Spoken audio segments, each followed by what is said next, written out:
இப்போது நம்ம 2 குழிக்கரண்டி நீங்கள் எண்ணெய் ஊற்றிக்கலாம். மீன் குழம்பு கொஞ்சம் அதிகமாக ஊற்றினா தான் நல்லாயிருக்கும். இப்போது தாளிக்கிறதுக்கு நம்ம கடுகு போட்டுக்கலாம். அதோடு நம்ம வெங்காயத்தை போட்டுக்கலாம். கூட சின்ன வெங்காயம் சேர்த்துக்கிட்டிங்கன்னா இன்னும் கொஞ்சம் டேஸ்ட்டாக இருக்கும். ஆனால் நான் கொஞ்சம் சின்ன வெங்காயம் போட்டுக்கலாம். நீங்கள் வேணும்னா கூட முழுசாக கூட நீங்கள் வந்து எல்லாமே கூட சின்ன வெங்காயம் போட்டுக்கலாம்.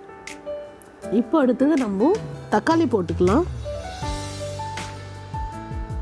இப்போ தக்காளி நல்லா வதக்கிக்கோங்க. எப்பவுமே குழம்புக்கு தக்காளி வெங்காயம் நல்லா வதங்கணும். அப்போ தான் நம்ம குழம்பு நல்லா டேஸ்ட் கொடுக்கும். இப்போ அடுத்தது நம்ம கருவேப்பிலை போட்டுக்கலாம். இப்போ அடுத்தது ஒரு 4 பச்சை மிளகாய் போட்டுக்கோங்க. உங்களுக்கு காரத்துக்கு எவ்வளோ வேணுமோ உங்களுக்கு ஏற்ற மாதிரி நீங்கள் சேர்த்துக்கலாம். இப்போது தக்காளி வெங்காயம் நல்லா வதங்கின பிறகு இப்போது மீன் குழம்பு மசாலா போட்டுக்கலாம்.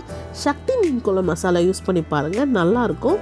நான் வந்து இப்போது 1 கிலோ மீனுக்கு நான் 4 ஸ்பூன் மீன் குழம்பு மசாலா போட்டிருக்கேன். உங்களுக்கு காரம் வேணும்னா நீங்கள் அதிகமாக போட்டுக்கலாம்.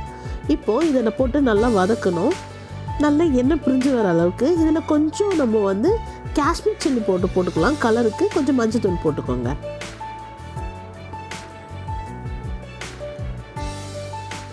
இப்போ நம்ம புளி கரைச்சி வச்சுருக்க ஊற்றிக்கலாம். 2 எலுமிச்சை சைஸ் பெரிய அளவுக்கு புளியை வந்து நம்ம கரைச்சி ஊற்றிக்கலாம். மீன் குழம்புக்கு கொஞ்சம் புளி தூக்கலாம் இருந்தால் தான் சூப்பராக இருக்கும். அதனால் கொஞ்சம் புளி அதிகமாகவே ஊற்றிக்கலாம். இப்போ நம்ம தேங்காய் பேஸ்ட் அரைச்சிருக்கோம். அதில் வந்து நீங்கள் சீரகமும் மிளகும் சேர்த்து ஃப்ரை பண்ணி அரைச்சி போட்டுக்கோங்க. மீன் குழம்புக்கு வேண்டிய அளவுக்கு நம்ம தண்ணி ஊற்றிக்கலாம். ரொம்ப ஊற்றிடாதீங்க.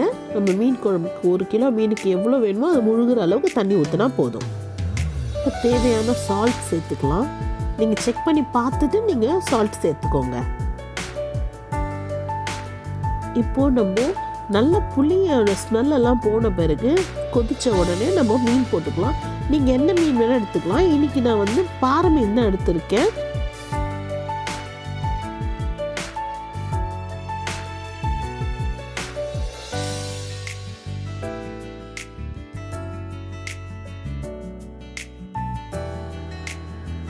மீன் வந்து ஒரு 4 மினிட்ஸ் தான் குக் பண்ணணும், இல்லைன்னா வந்து உடஞ்சிரும் மீன்.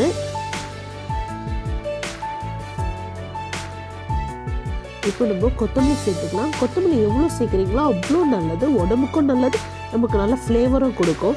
எப்போவுமே மீன் குழம்பு செஞ்சீங்கன்னா உடனே சாப்பிடாதீங்க. ஒரு 1 hour கழிச்சு நீங்கள் சாப்பிடுங்க. மினிமம் ஒரு 1/2 hour கழிச்சுன்னா நீங்கள் சாப்பிடுங்க.